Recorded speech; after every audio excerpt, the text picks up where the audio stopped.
Boa noite. Agradecer primeiro a presença de todos vocês aqui. E vou chamar os nossos debatedores.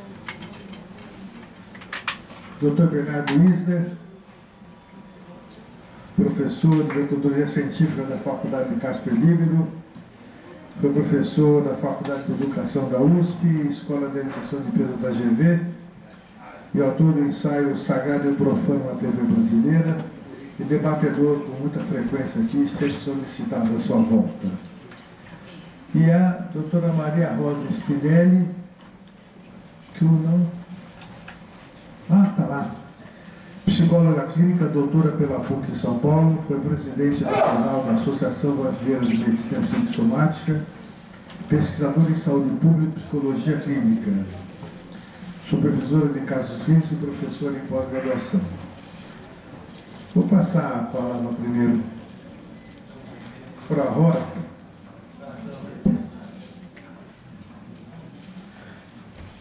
Ambos já são conhecidos aqui, já vieram várias vezes, então não precisa muito esclarecimento. Passar a palavra para a Rosa primeiro, todos querem falar primeiro? Beleza, tudo bem.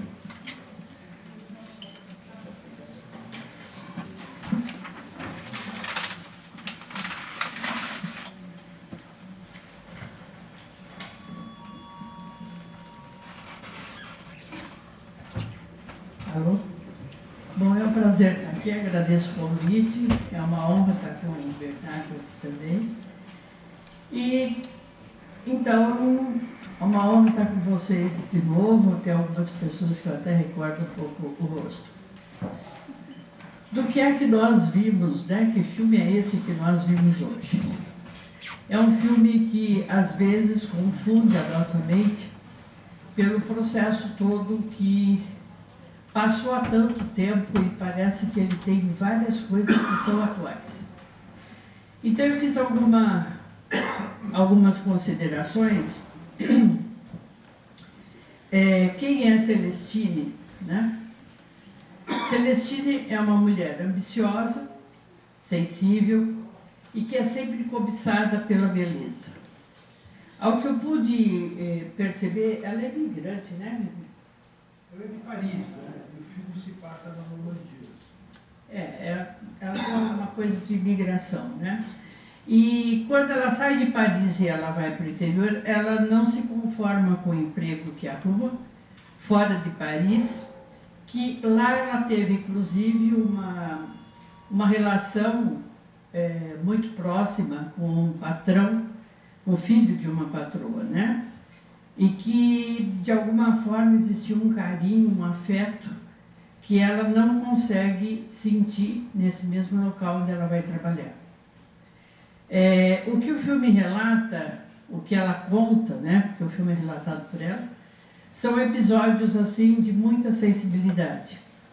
Ela é assediada pelos patrões, coisa típica até os 60 anos atrás aqui no Brasil, em que as pessoas que trabalhavam como camareiras ou como empregadas domésticas, elas eram vistas assim como um objeto sexual também do patrão. O filme ele mostra também uma burguesia que na época já se encontrava, essas famílias já se encontravam em decadência, mas que na verdade eles mantêm a autoridade, mantêm a arrogância, mantêm a fachada, né? Que existe até o uso de formas diferenciadas de chamar os serviçais. Duas falas me chamam a atenção e eu gostaria de colocar para vocês. Uma delas, no filme que eu vi, hoje eu perdi essa parte, que eu cheguei um pouco mais tarde, ela diz assim: todo patrão é mau. E aí a patroa diz: você tem que fazer o que eu mando. São duas situações se referindo especificamente que existe essa relação de mando e existe essa relação de cumprir aquilo que mando. A frieza, que seria o tratamento com os serviçais, e a absoluta sensibilidade dos serviçais. Porém, tem uma coisa que o filme também nos mostra que eu achei muito interessante. Dentre os serviçais também existe uma hierarquia. também existe uma necessidade de mando, de poder, e que, na verdade, ele vai se mostrar um pouco mais à frente, quando ela se envolve com, não sei, ele é um jardineiro, um serviçal também, que eu não, o José. Então, veja bem, a sensibilidade dela é um contraste com a frieza das outras pessoas. Eu não sei se vocês leram dessa forma os personagens, mas foi como eu senti. E eles usam muito da sexualidade, do sexo, como um poder de dominação. E ela usa isso como um processo de envolvimento. Ela é um pouco mais livre nesse aspecto. O olhar dela, da Celestine, ela difere dos outros personagens. Tanto que, quando acontece o problema com a menina, não existe uma sensibilidade das pessoas que conviviam com essa criança, né? Nem mesmo desse José, que me parece que ele viu. O filme não mostra claramente, mas acho que ele viu o corpo, né? No momento que ele sai do lugar. E ela não, ela se envolve em busca, criando até situações complexas para ele mesmo, porque ela desconfia que seja ele. E o filme deixa um pouco confuso, pelo menos para mim ficou meio confuso, quem é o verdadeiro assassino da criança, né? Me parecia mais que era aquele vizinho, com o qual ela me parece que se envolve também. Existe então uma outra relação que, quando ela percebe que ela está se apaixonando pelo José, ela se afasta dessa relação. Isso é muito comum nas pessoas que são muito subjugadas e que elas têm uma dificuldade muito grande no relacionamento. Bom, o que eu gostaria de considerar nesse filme? Interessante ver que eu assisti um filme que é um pouco diferente. Acho que é o filmagem de 64. Esse é de 64, tem um de 95. Então foi de 95 que eu vi. É bem diferente algumas coisas, né? Eles cortam muita cena. Então vamos considerar algumas coisas. O filme é atual na relação de discussões com relação ao que nós temos hoje, que é o feminismo que está aparecendo. Ele mostra a relação da ideia de patrão como um explorador, que ainda é um conceito que nós temos até hoje. A submissão aos comportamentos de pares de trabalho, com a submissão ou atitudes iguais aos criticados da relação de trabalhos. Então é um filme antigo, mas que na verdade ele tem vários temas que nós estamos inclusive vivenciando hoje. A mulher com profissão menos favorecida é sempre uma atração sexual. Visto relações até hoje dessa maneira, com cuidados que confundem entre aquela que presta uma espécie de uma maternagem ou um cuidado, ela é vista também como um objeto sexual. A mulher submissa ao patrão por uma total entrega à sua admiração de poder e não na relação de amor, que pode ser confundida por ela e por ele às vezes. Só um pouquinho. O conflito da frieza social, onde parece que ninguém se importa, conquanto defendemos, fazendo olhos vendados, os que estão na nossa mesma posição social, que é o caso do vizinho e do patrão dela. Eles fazem de conta que não está acontecendo, que ninguém desconfia de ninguém. O que nós vimos também é que esse tema mulheres, me parece que esse diretor ele sempre escreve filmes dessa maneira. Eu acho que a é dele também, não é? Novela de Ju. E eu acho que nos traz muita lucidez dessas relações que aqui aparecem, e eu vou denominar algumas que eu percebi durante o filme. o poder social de classes, o poder social da masculinidade, o poder social da feminilidade, porque quando a gente acha que ela é totalmente submissa, ela cria um movimento, um olhar diferente.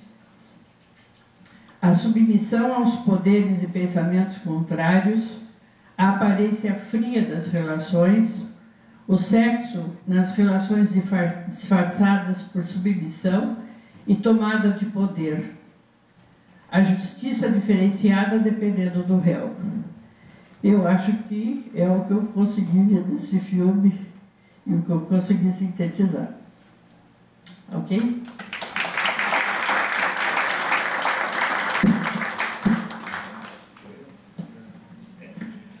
Boa noite.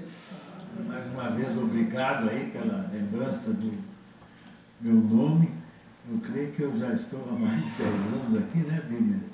Você não esquece? Mais de 15? Eu acho que eu sou da idade do filme, então.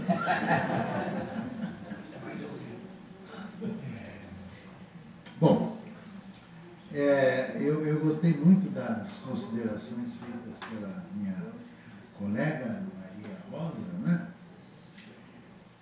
E eu gostaria de lembrar também que essa história da camareira apareceu inicialmente num livro que foi escrito no ano de 1900. 1900, na virada do século. O autor do livro é Octave Mirbeau, um francês, e Octave Mirbeau, ele aparece num caso famoso da França, que era do Dreyfus. Quando Dreyfus foi condenado a primeira vez, ele foi condenado a uma prisão na Ilha do Diabo, mas além da condenação, ele foi obrigado a pagar uma multa. E quem pagou a multa foi justamente o nosso autor, né? O Octave Mirbeau. E a França, nessa época, na época em que os fatos acontecem, estava muito envolvida na questão do Dreyfus. Por quê? Porque foi uma questão judicial tão forte que dividiu o país, praticamente. A França passou por diversas fases intercalando monarquia e república, monarquia e república. A Igreja apoiava a monarquia. Por quê? A Igreja apoiava a monarquia porque parte do clero, principalmente o alto clero, era subvencionado pela monarquia. O fato de existirem confessores que frequentavam lares, e principalmente da alta burguesia, né? Aparece não só nesse filme, em outros também, né? O Gato Pardo, por exemplo, lá na Sicília, também há um confessor que frequenta a família, era pago pelo Estado, pela monarquia. Com a passagem da monarquia para a república, o que a república fez? Acabou com esse privilégio da Igreja. Então há uma conturbação muito grande na França, que está ligada a esse fato do Dreyfus, né? E em 1906, o processo que condenou o Dreyfus foi anulado. E ele foi reincorporado às Forças Armadas, mas aí ele vai para a reserva e ganha aquela Legião de Honor, a Legião de Honra, né? O fato, eu estou trazendo esses dados para me apoiar em certos fatos do filme. Por exemplo, A França estava dividida entre monarquia e república, entre igreja e exército. Aquele capitão vizinho lá, ele disse: a minha palavra vale, porque eu sou das Forças Armadas, eu lutei na guerra. E é curioso, por quê? Porque esse foi um dos argumentos usados pelos militares para a condenação do Dreyfus. Então há uma semelhança de fatos dessa natureza entre a história e o livro, de uma forma muito correlata. Também, como a senhora notou, a questão da justiça, né? A justiça francesa era uma justiça elitista, que ela só se ocupava da alta burguesia, das grandes famílias tradicionais, das famílias ricas, e pobre não tinha vez.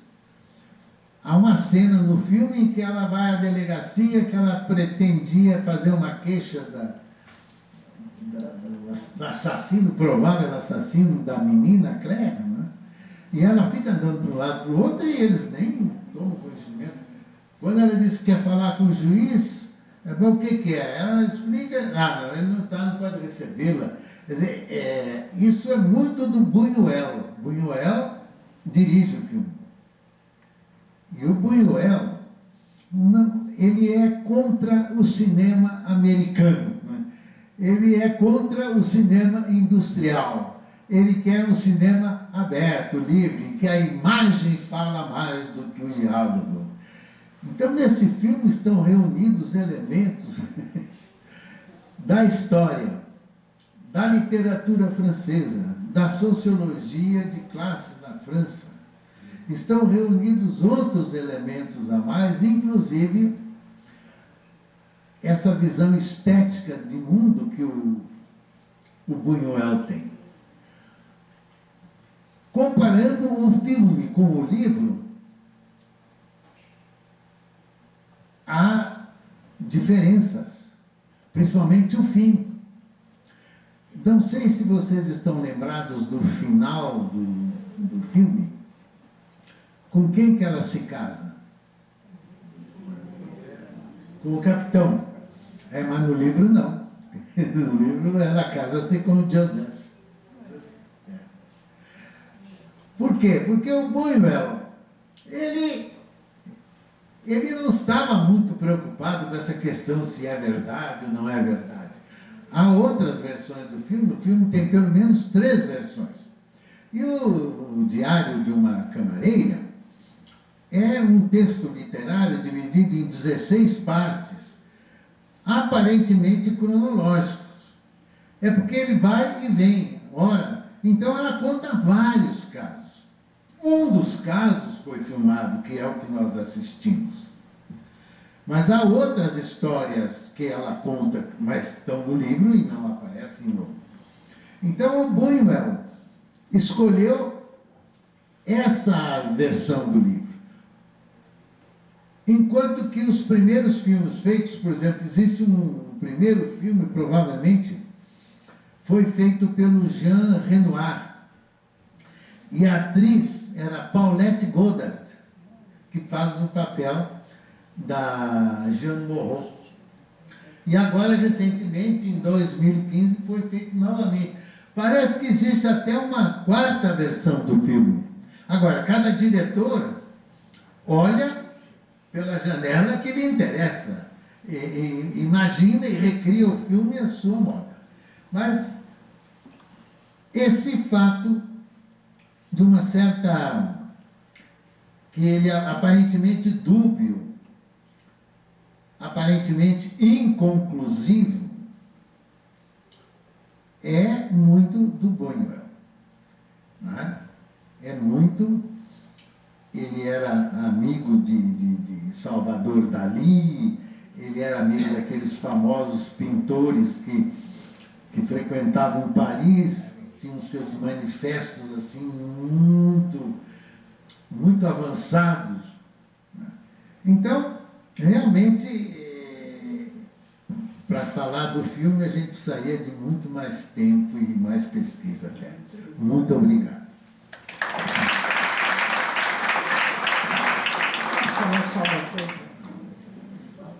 O filme que eu vi, no final, o Joseph rouba a casa, pega todas as coisas, e termina com os dois saindo com uma charrete.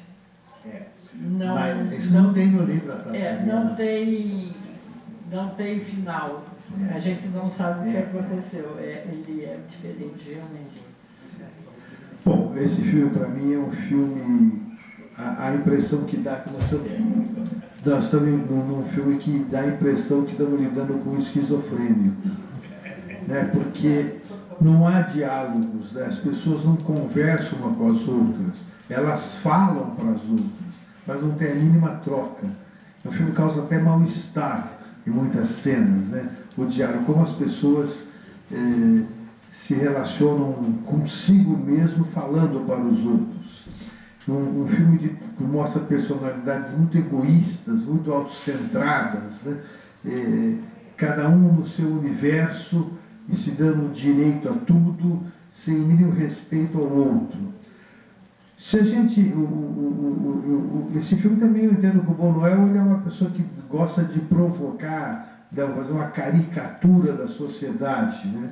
Então ele faz uma caricatura da igreja, uma caricatura da família, uma caricatura do exército, uma caricatura da passeata, uma caricatura de tudo, né? Então ele explora essa estereotipia e parece que ele faz recortes, mas que falta alguma coisa que junte tudo no fim, que dê uma sensação de fechar o que ficou aberto. Eu não sei, mas esse filme causa um certo mal-estar, né? Mas o Buñuel tem essa questão de provocar isso na gente, né? Um dos filmes que eu mais gosto, que eu mais uso nas minhas, até nos meus tratamentos com as pessoas, é um outro livro chamado, o filme dele chamado Esse Obscuro Objeto do Desejo.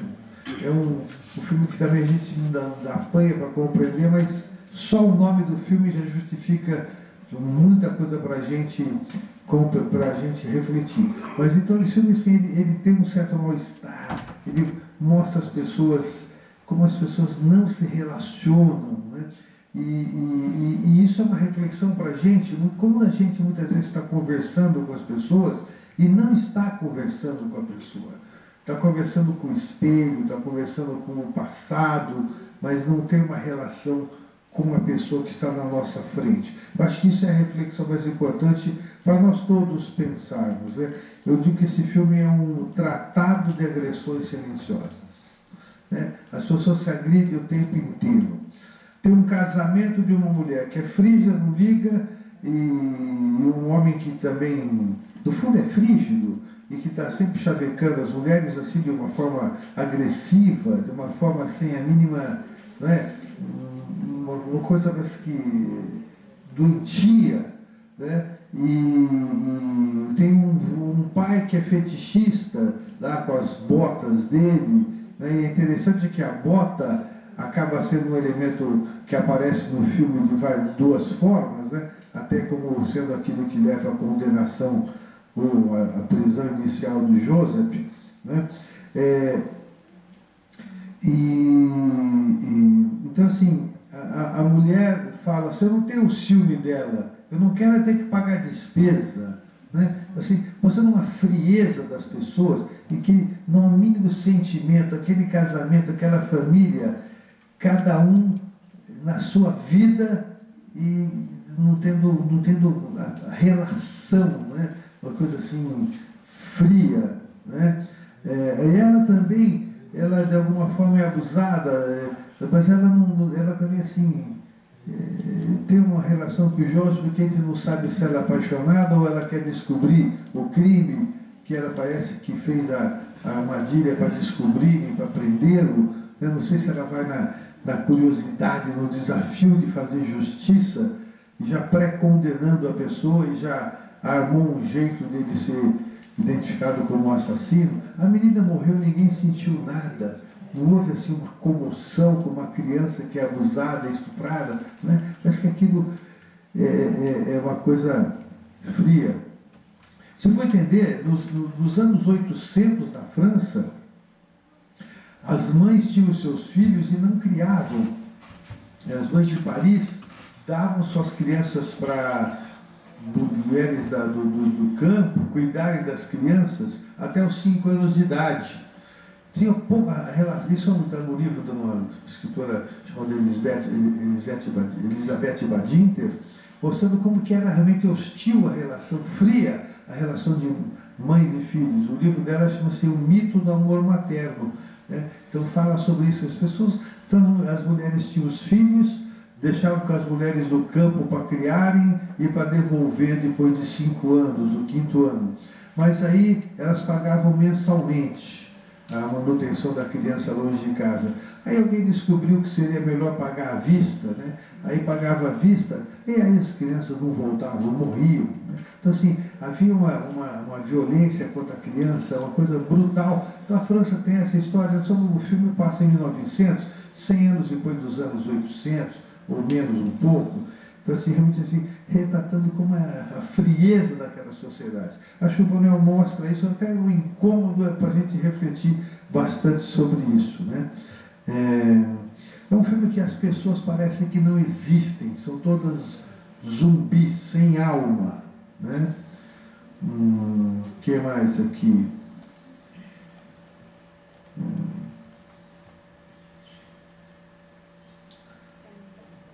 Parece que as pessoas são autistas, não entram em contato com o sentimento, né? Então o filme é isso, uma crítica à sociedade da época, que não é uma coisa que a gente pode dizer que é da época só, né? A cena final do filme sobre fora imigrantes, ela está presente no dia de hoje, né? Ela é um filme absolutamente atual em alguns aspectos, e fazem... o filme é de 1900, a história passaria em 1930, 900 foi escrito, né? Então, uns 100 anos se passaram e nós ainda estamos lá. O livro é de 30, de 30. 64, mas a história se passaria em 30. Não, houve mudança de época conforme o diretor. Então, o Buñuel puxou o filme 20 anos para frente. Então para 30, etc. Os carros, né? O filme se baseia na década de 30 aproximadamente, esse filme. Sim. Então, assim, se passaram quase 100 anos e a coisa do migrante, etc., continua parecida na França, na Europa especificamente. Bom, o que eu tinha a dizer é isso, então, pessoal.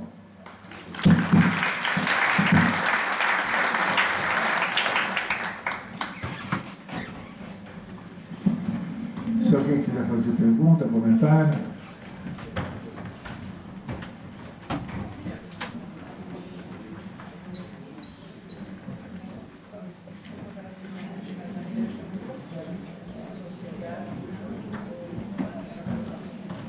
Bom, eu gostaria só de acrescentar mais uma coisa. Me parece que ele centra duas coisas no filme. Uma questão da sociedade, que ela tenta se organizar de alguma maneira. Essa organização, ela sempre é através de uma revolução, de mudança de padrões, né, de modelos. E, ao mesmo tempo, o que me parece que ele passa, talvez o livro deixasse a gente mais claro, né, o que ele quer passar. Poderia até corrigir se estiver errado a minha forma de ver, mas ele mostra os personagens como pessoas patológicas relativas ao tempo de mudança de modelo social, né? O quanto isso influencia na característica humana. Não é só uma questão entre a mudança da... Não é só uma questão da mudança da monarquia para a república, né? Mas como as pessoas adoecem a partir de então.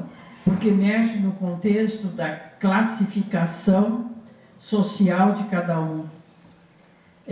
Então, quem era dentro dos chamados burgueses, né, e que tinham, obviamente, até então, um padrão de vida diferenciado, a partir daquele momento ele faz o quê? Ele perde aquela posição dentro da própria família e as pessoas se desestruturam. Me parece que ele trabalha muito com esse modelo, né? E que aí no filme ele mostra como as pessoas ficam frias da relação, como o Wimmer colocou, egoístas e não conversam, né? Tem uma cena que me chamou muita atenção quando o padre fala, ela contando a história da relação dela com o marido, como anda, etc. e tal, e o padre vira para ela e conclui a conversa assim: o teto da igreja está precisando de reforma.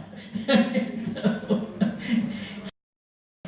que a gente olha, não é muito diferente das conversas que nós estamos tendo hoje.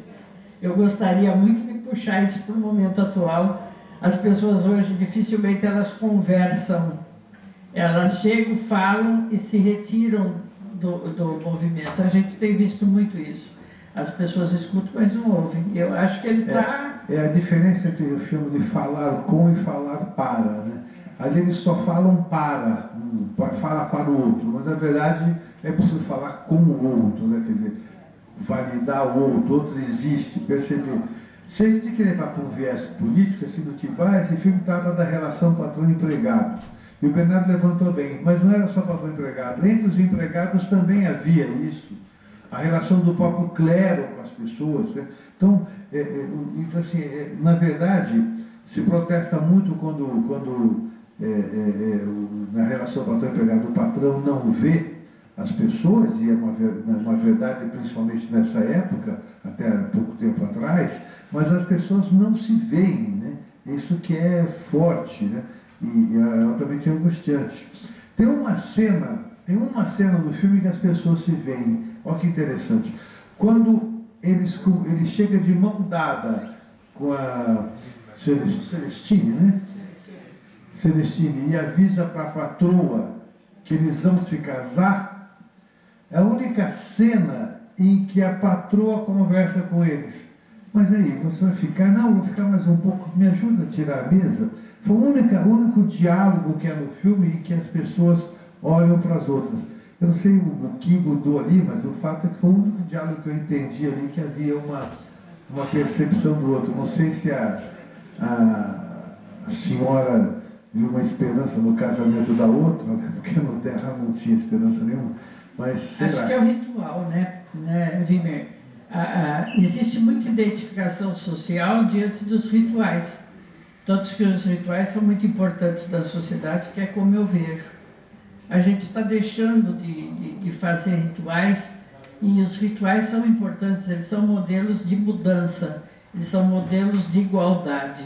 Então, eu acho que quando ela fala, vou me casar, ela identifica o ritual e tem um objeto simbólico, né? Não posso deixar passar, que é a mesa que faz a mudança.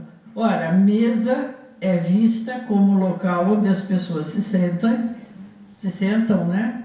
E partilham de uma refeição, que é isso que ele trabalha inicialmente, né? É uma comunhão, é uma situação de que a gente recebe alguém, normalmente a gente leva esse alguém para uma mesa para servir um café, quer dizer, o recebimento daquilo. Eu acho que o ritual do casamento faz com que exista essa simbologia. Então as pessoas se reunirão novamente. Mas não é falado também, como você disse, né? São poucas palavras. Então, é interessante. O lance... Qual que é o tratamento para esse tipo de autismo assim, que a pessoa sofre na relação, né? Minha dúvida. Isso é complicado, né? Porque a pessoa que tem isso, ela não percebe que ela agride os outros, né? Geralmente adoece quem convive. A pessoa sensível, é que sofrem, aquelas pessoas não sentem que sofrem, né? Então essas pessoas, eles são os melhores amigos dos psiquiatras, porque vão da família inteira tratar com a gente, né? Então assim, a questão é o seguinte: louco não vai ao psiquiatra. Quem vai ao psiquiatra são os que sofrem com a loucura dos seus convivas, né? Então, essas pessoas são todas loucas e geram mal-estar à sua volta, mas elas às vezes não sofrem, não tomam contato com o sofrimento, né? Então, quem sofre no filme é quem escreve o diário, a camareira, porque ela percebe as coisas, né?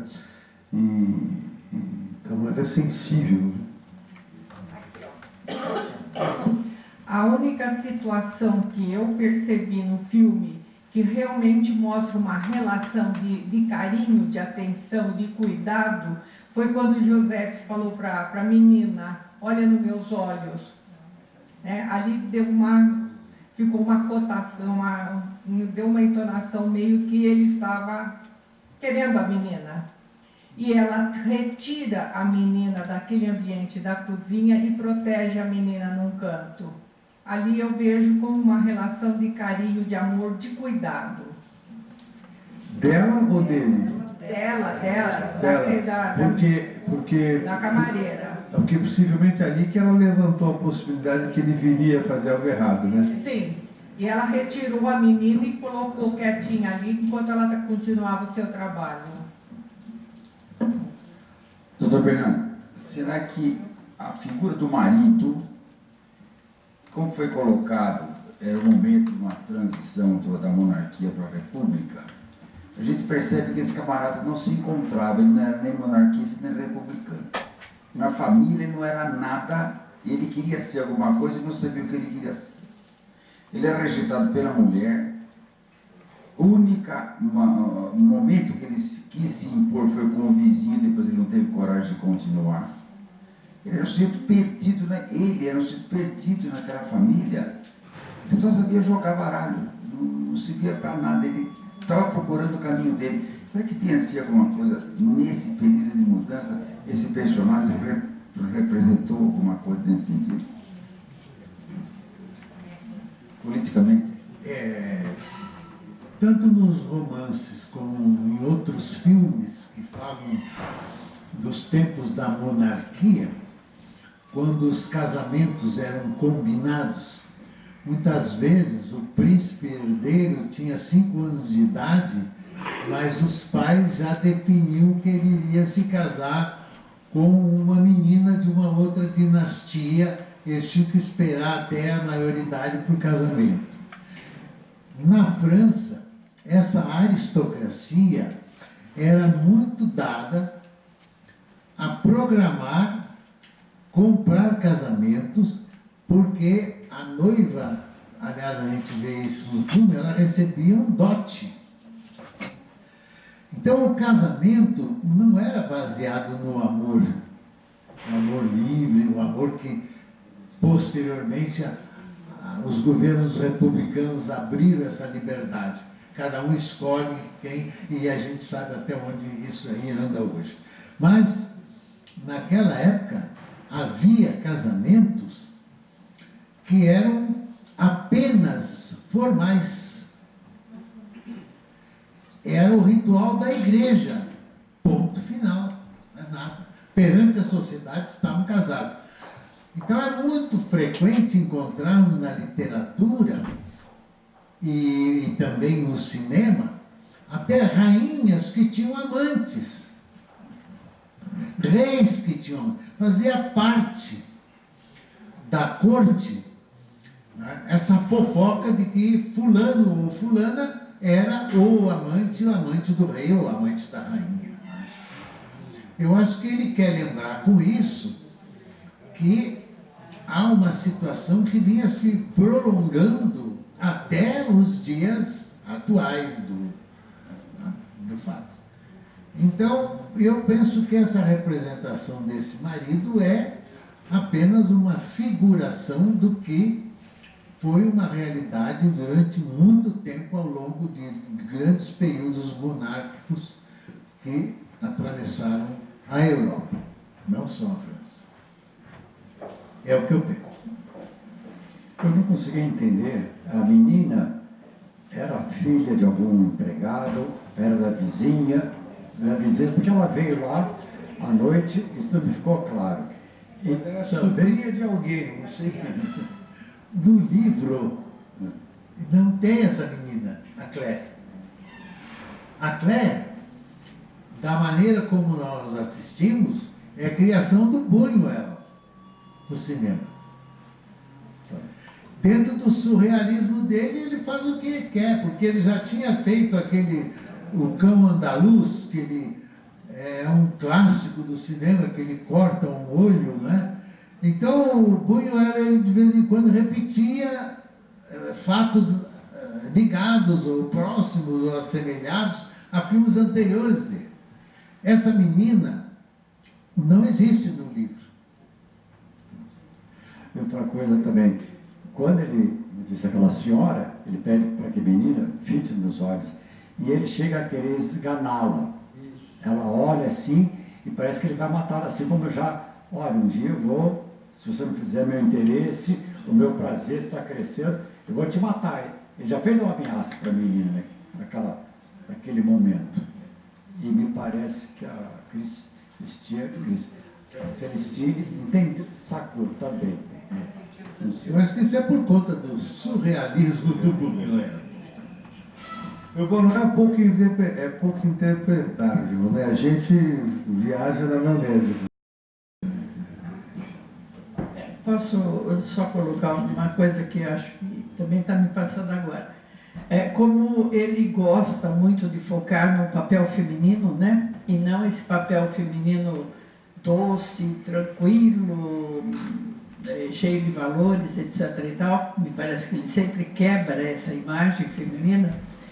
Eu acho que o filme ele passa por papéis femininos de categorias diferentes. A criança, ela é uma inocente que tem um critério natural da provocação, mas tem a inocência, e que depois você vai olhar no outro papel que ele mostra, no outro feminino, que é o feminino da Celestine, que é uma pessoa que já é uma mulher diferente, ela gosta do prazer sexual, pelo menos é o que demonstra, né? Mas ela não tem nada de inocente, muito pelo contrário, ela domina a situação. Aí ele mostra o papel feminino, que é da matrona, que é aquela senhora que cuida de tudo, que organiza, que faz, que rejeita o masculino, né, que é o marido, né? Aí tem a mulher submissa, que fica a priori do poder, que é aquela empregada, Marina. Tem a Mariana e tem a Rose. São duas personagens nesse mesmo papel, né? A Rose fica à mercê, tanto que no filme que eu vi ela morre, né? Que ele mata ela. Então, eu acho que ele passa por papéis femininos que a gente, que, como disse o Wimmer, parece uma esquizofrenia, mas realmente porque ele mostra vários modelos da mulher, né, várias relações da mulher, não só com o sexo oposto, mas com a vida, né? Eu acho que isso é muito interessante. Mesmo essa cena, olha para mim, é como se a menina tivesse, ou a mulher, a criança, ela tivesse que ter olhos especificamente fixados no masculino. Isso eu acho que é o com que ele joga muito bem nessas horas. Bom, para mim é um diretor. Bom, também percebo que a personagem, a patroa, né? No caso, que ela também é explorada pelo marido financeiramente, né? Ah, mas eu já te dei o dinheiro, você já gastou? Sabe, essa submissão vem até... Mas eu fiquei em dúvida, porque ele era filho do senhor que morreu, ou ela era filha? Filha, Ela era filha? Isso. Era o genro do senhor que morreu. Que explorava a mulher. Eu acho que ele olha esse lado mandão que a mulher tem, A mulher tem, nós temos esse lado bom, É. né? Pois A é. gente é Ela uma- se valia do E ele nome, faz né, uma de recusar brincadeira o com nome, esse né, personagem. também. Não, eu não quero nada com você, sexualmente, não pode. Né? Eu não entendi, no final, aquele café era Celestine? Não? Não, no café, que passa a passeata, que ela sai e abraça o companheiro, né? Eu também não entendi, não sei, não era Celestino. A cena final. Aquele nariz no final. Que não, isso sai um casal, a mulher que serve trabalha no café, ela sai, vai lá perto da ver a passeata com o companheiro lá e ela se abraçam. Eu acho que não tem nada a ver com ela, é uma cena bunuelesca. É o Giuseppe? Porque Ele é o José, mas ela não é a Celestina. É outra mulher. Eu pensei que podia ser dele, eu não o reconheci, mas pensei que devia ser ele. me pareceu assim, que quando ela casou com aquele senhor e ele começou a falar de testamento, e que depois ele falou que o José ia ser solto, deu a impressão que ela matou o cara e foi montar o café com o José lá, naquele lugar. Vou ter que ver o filme só por causa disso de novo. Porque não teria sentido o final do filme. E o José falava para ela assim, nós dois temos alguma coisa em comum. Sim. Que é tipo assim, a gente não quer ser mais empregado, a gente não quer ser mais serviçal. Nós vamos para um lugar estranho, tal, nós vamos ser donos. Não tenho impressão, não sei. Não, o que faz todo o sentido que você fala. Eu não identifiquei ela luz da cena, mas faz todo o sentido que você Depois de uns anos mudados assim e tal, mas ela muito feliz e ele também, então pode ter sido. Essa que é a questão. Pessoal, eu vou ter que ver o filme de novo só com essa cena, porque realmente faz sentido o que você está dizendo. Eu não a identifiquei. Não é ela, né? Não é ela, não. É outra mulher. Bonita e fazendo o papel que a Celestine se recusou de prostituta para a clientela. Está mostrando que o José já tinha resolvido a vida dele. José já estava resolvido. Fazer a votação. No próximo vocês assistem de novo, no próximo debate vocês me respondem se ela era ela ou se não era ela. Vou tomar cuidado para não provocar. Não teria sentido o filme terminar Mas ela assim com essa empunhou cena. ela, né? Não, tem sentido sim. Significa a mulher feito uma mercadoria. Isso, Então ele tinha um negócio para ela, Isso. para Celestine, e esse negócio seria ela trabalhar como uma prostituta e render, não é, dentro do café.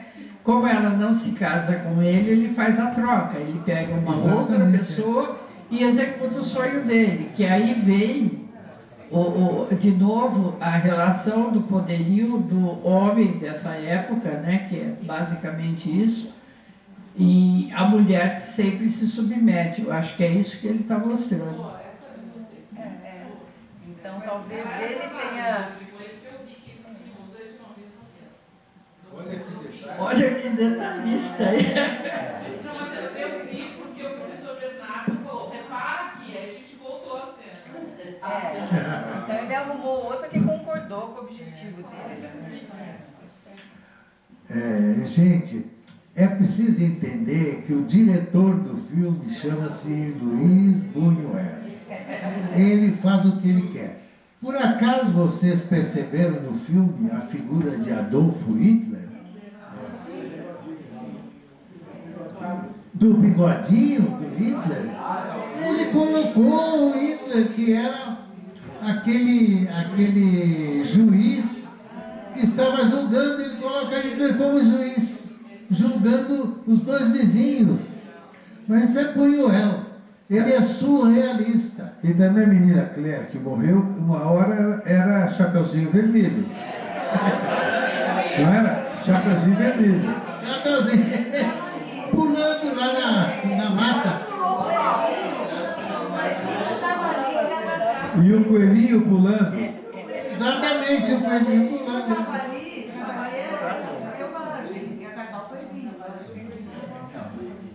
Eu acho que ele brincou aí com o masculino javali e o coelhinho a menina. Né? E aí ele brinca, eu acho que ele brinca muito com a figura feminina. Eu também vou ver esse filme de novo, porque eu acho que precisa. Pessoal, cancelado esse debate, fica para outra vez, começa tudo de novo.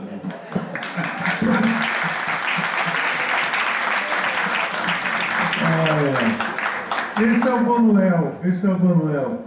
Mas muito bem, pessoal, quero agradecer a presença de vocês, pedir uma salva de palmas para os nossos debatedores.